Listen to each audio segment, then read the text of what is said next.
Selamat pagi, saudara yang dikasih Tuhan. Kita jumpa lagi dalam renungan pagi GPD Bethesda Makassar.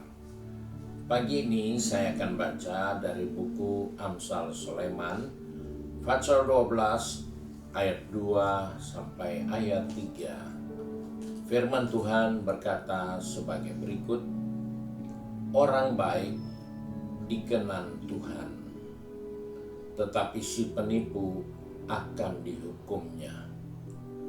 Orang tidak akan tetap tegak karena kefasikan, tetapi akar orang benar tidak akan goncang. Puji Tuhan, kita baru saja membaca ungkapan hati dari Salomo tentang kehidupan orang yang benar, orang yang baik, dengan si orang yang berbuat kejahatan atau orang fasik.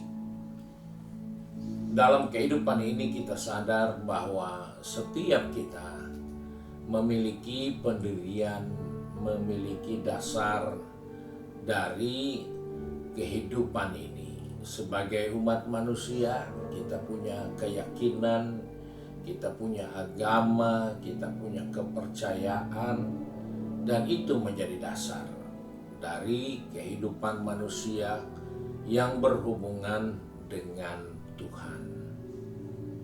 Di sini kita menemukan Salomo ingatkan bahwa hanya orang baik dan orang yang benar, akar kehidupannya tidak akan pernah goncang. Perjalanan kehidupan diwarnai dengan berbagai-bagai masalah, berbagai-bagai tantangan, kesukaran, kesulitan, dan itulah yang seringkali membuat kita jadi lebih kuat atau membuat kita akan ambruk dalam perjalanan kehidupan ini. Ada banyak orang yang tidak sadar bahwa ujian, masalah, tantangan, kesukaran, kesulitan yang dia alami itu adalah tanda dari orang itu ada dalam proses untuk diketahui kekuatannya, untuk diketahui bahwa dia bertambah kuat atau dia sudah tidak berdaya dan akan ambruk. Dalam perjalanan kehidupan orang Israel, khususnya umat Tuhan yang dipimpin oleh Musa, pergi ke tanah perjanjian, ada begitu banyak masalah yang mereka jumpa dalam perjalanan kehidupan ini. Begitu banyak kesukaran yang mereka temui. Bagaimana mereka harus berjalan dan taat terus kepada pimpinannya, kepada Tuhan, sehingga mereka bisa menjadi bangsa yang kuat, bangsa yang bertahan, bangsa yang bisa berpikir dengan baik bagaimana menyelesaikan setiap persoalan ketika mereka ada di padang gurun. Dan itulah yang Tuhan izinkan.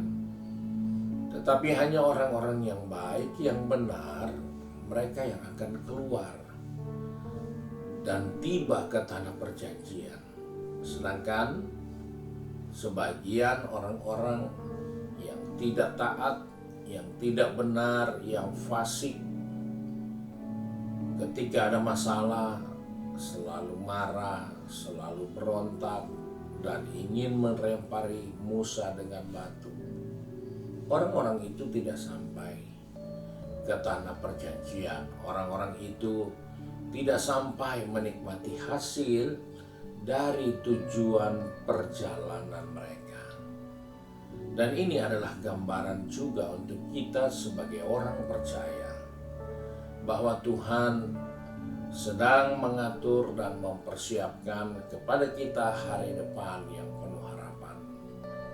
Namun untuk mencapai itu kita tidak bisa hanya tenang, diam, dan tidak berbuat apa-apa. Dalam mencapai negeri itu, Tuhan izinkan begitu banyak pergumulan, persoalan yang kita harus selesaikan dan menyikapi dengan baik. Dan dari situlah kita bisa melihat bahwa Tuhan sedang melatih otot rohani kita untuk kuat berhadapan dengan rintangan, tantangan, masalah yang selalu ada.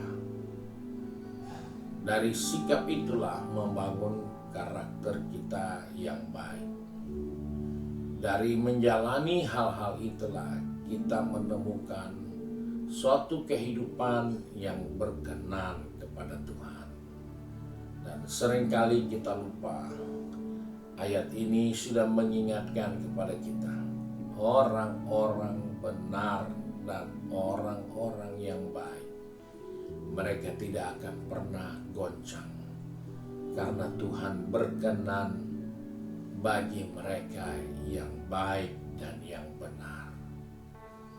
Kita dapat mengevaluasi diri kita, apakah kita tergolong orang-orang yang baik, yang benar, yang mau taat seperti orang-orang Israel yang taat dan mau melakukan perintah dari Tuhan melalui Musa, sehingga mereka bisa masuk tanah Kanaan.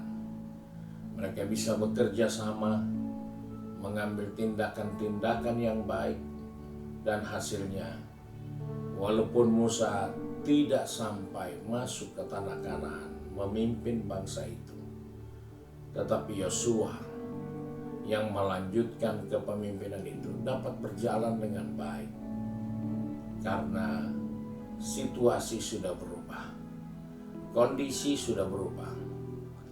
Orang-orang fasik, orang-orang jahat sudah pada tumbang, sudah pada rubuh, tidak bisa bikin apa-apa. Tinggallah orang-orang yang baik, orang-orang yang benar, yang menikmati janji Tuhan. Kiranya Tuhan tolong kita untuk terus bertahan. Jadilah anak Tuhan, jadilah orang percaya yang baik, dan selalu hidup benar di hadapan Tuhan, karena Dia berkenan kepada orang baik dan orang benar. Tuhan berkati kita. Mari kita satu dalam doa. Kembali kami datang kepada Bapa di surga dengan mengucap syukur, karena Tuhan mengingatkan kepada kami bahwa kehidupan dalam pengiringan kami kepada Tuhan, kami akan berhadapan dengan berbagai persoalan masalah. Tapi kami bersyukur firman-Mu ingatkan, hanya orang yang baik yang diperkenankan Tuhan, dan hanya orang yang benar yang tidak akan pernah goncang di tengah pergumulan badai masalah. Sebab itu Bapa, pegang tangan kami, atur langkah kaki kami, khususnya anak-anak-Mu yang sudah pergi bekerja, berbisnis, studi, maupun sudah sibuk dengan kegiatan di rumah tangga masing-masing, maupun dalam pengabdian anak-anak-Mu, baik kepada bangsa, negara, baik kepada kemanusiaan. Biar semuanya itu akan memberi kami kekuatan baru sebagai orang-orang yang baik dan orang-orang benar, karena kami percaya perjalanan kehidupan kami ada banyak rintangan, ada banyak tantangan, tetapi itu akan melatih kekuatan rohani kami untuk terus bertahan, sehingga kami tidak goncang, kami tidak rebah, karena Tuhan berkenan kepada kehidupan ini. Terima kasih Bapa, kami bersyukur dan berdoa di dalam berkat nama Tuhan Yesus Kristus. Haleluya. Amin. Puji Tuhan. Tuhan Yesus memberkati kita dan selamat pagi.